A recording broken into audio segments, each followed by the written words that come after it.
မင်္ဂလာပါကျွန်တော်စမိုင်းပါဂျေဂျူးကျွန်းလေးကိုရောက်တော့ဒီ tea ceremony လေးသွားရင်းနဲ့ကျွန်တော်လိုပဲအရွယ်အပိုင်းခြားတစ်ခုချင်းစီမှာရောက်ရှိနေကြတဲ့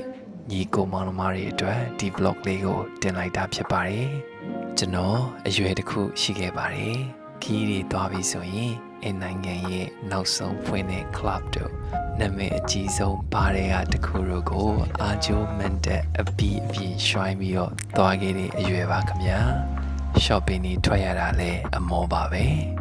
အဲ့ဒီအရွယ်တုန်းကလုံလို့ရသမျှကိုလည်းအကုန်နီးပါလုပ်ခဲ့ဘူးသလိုပြောစရာရှိတာတွေကိုလည်းတဝါကြီးပြောခဲ့ရပါတယ်ခင်ဗျာကျွန်တော်အခုနောက်ထပ်အရွယ်တစ်ခုကိုရောက်နေပါပြီနိုင်ငံတစ်ခုရောက်ပြီဆိုရင်သူတို့ရဲ့တောတောင်ကြီးမြေသဘာဝအလားတွေကြည့်ဖို့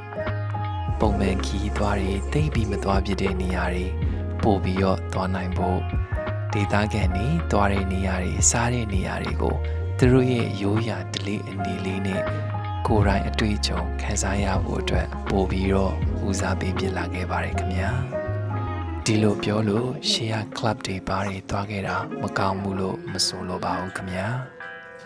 အရွယ်နဲ့အချိန်တစ်ခုခြားနားသွားတဲ့ကျွန်တော်ပါပဲခင်ဗျာပြောင်းလဲလာတဲ့အရွယ်တစ်ခုချင်းစီကမတူညီတော့တဲ့ရတ္တလေးတွေကိုခံစားရင်းတွေ့တော်ရင်ကျွန်တော်အရင်ကျေနပ်မိလို့ပါပီတိလည်းဖြစ်ရပါတယ်ခင်ဗျာ